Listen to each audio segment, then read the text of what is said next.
तब तो भारतीय जनता पार्टी पूरे देश में कभी चुनाव नहीं लड़ सकती।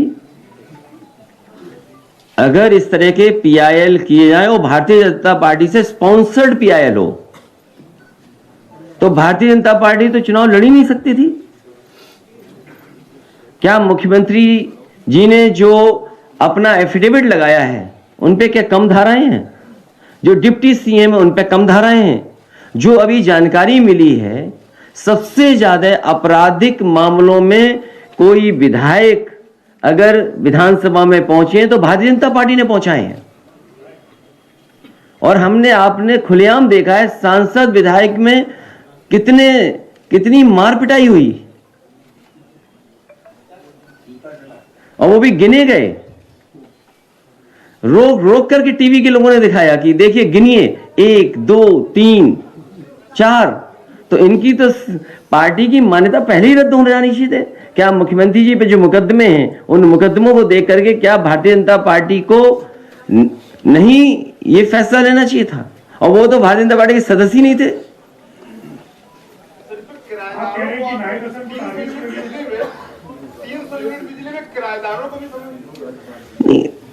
जिनके पास बिजली का कनेक्शन है, ये बात कनेक्शन की हो रही है, घर पे किराए पे रह रहे उसकी बात नहीं हो रही है। तो अगर आप किराए पे भी रह रहे हो बिजली का कनेक्शन है, मैं आपसे कहना चाहता हूं ये बिजली का कनेक्शन अगर आपके नाम पर है, जिस बिल को आप भरते हैं बिल के ऊपर जो नाम है वो आप नाम इस फॉर्म में जमा कराइए। कल से समाजवादी पार्टी इस अभियान को शुरू कर रही है।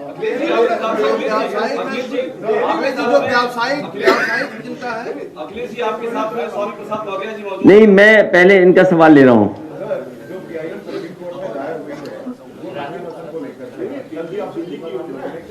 देखिए दिल्ली में किराएदार योजना चालू है।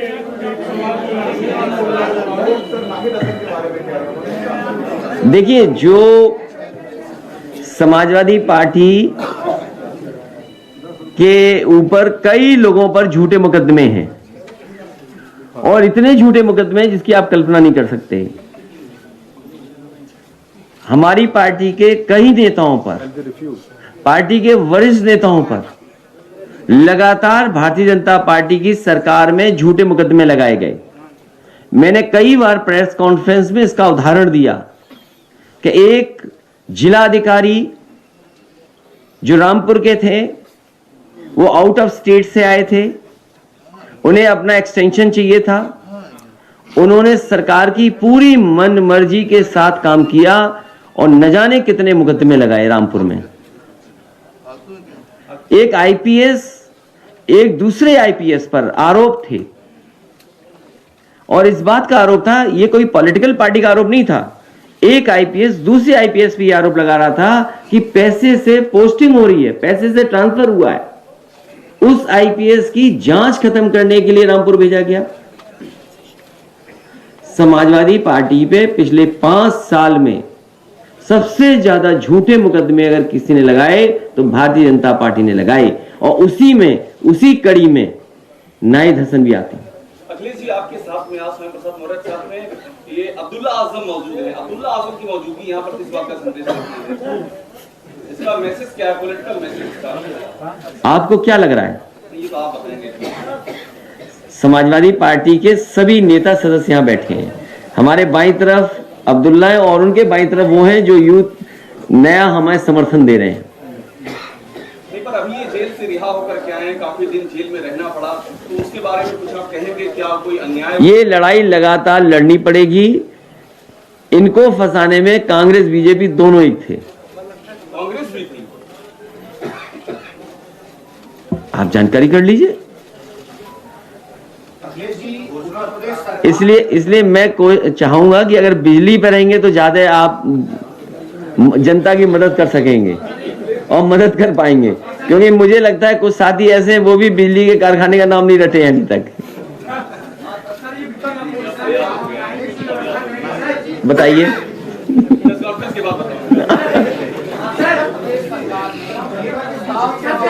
ये समाजवादी पार्टी की ऑनलाइन भी करेंगे, फिजिकली भी डोर टू डोर हमारे समाजवादी पार्टी के लोग जाएंगे, आम जनता से अपील करेंगे कि समाजवादी पार्टी का इसमें सहयोग करें। अखिलेश जी, भारतीय जनता पार्टी के तमाम नेता मुद्दों से इतर आप पर निजी हमले ज्यादा इसीलिए मैंने कहा कि ग्रामीण क्षेत्र में जिनके पास कनेक्शन है, बिजली नहीं आई, लेकिन पता नहीं मीटर की रफ्तार क्या थी।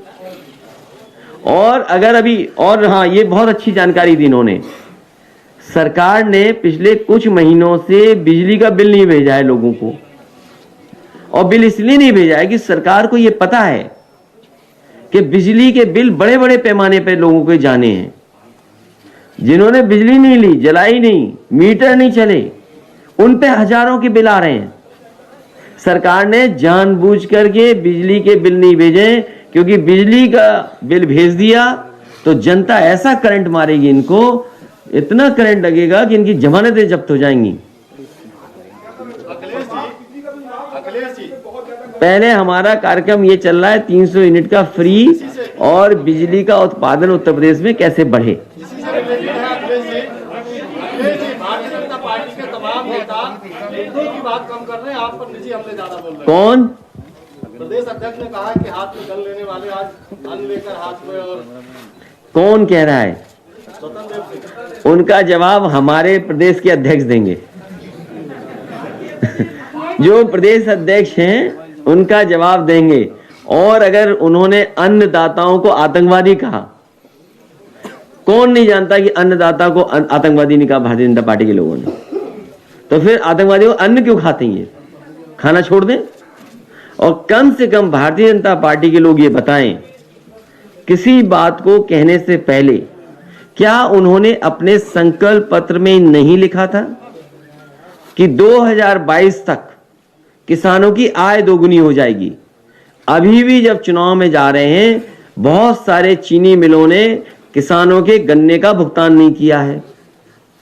पूरे उत्तर प्रदेश में धान की लूट हुई।